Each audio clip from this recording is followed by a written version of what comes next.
கொலுவிருந்தா பகவானும் பார்வதியோ பவசுடனே கொலுவிருந்தா இந்த லோகபட்டணத்தில்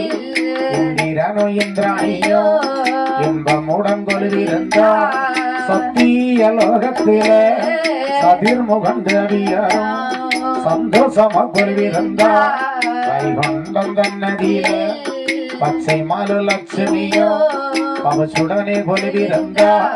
சுடர்வொளியில் நாரதரும் மார்க்கண்டேயரும் கொலுவிருந்தா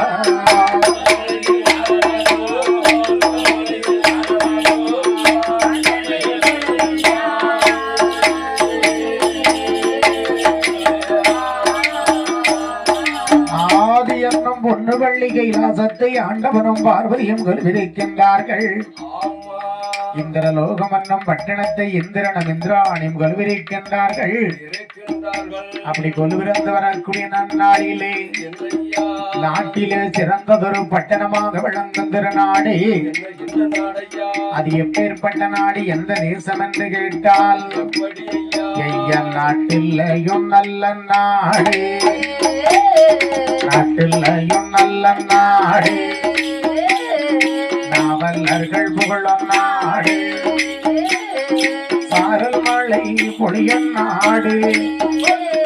சரமழகா காய்ச்சும் நாடு,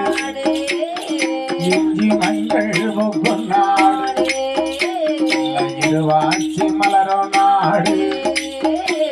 யாருதகாலில் பயிர் விளையும்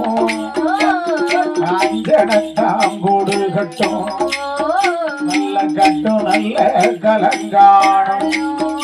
நல்ல கதிர் விளக்கு நெல் விளையும் வரப்பெல்லாம் முத்துதிரும் வரிசையுள்ள பட்டணமா அந்த அழகு நிறை பட்டணமா, அழகு நிறை பட்டணமா, அயோத்தி பட்டணமா,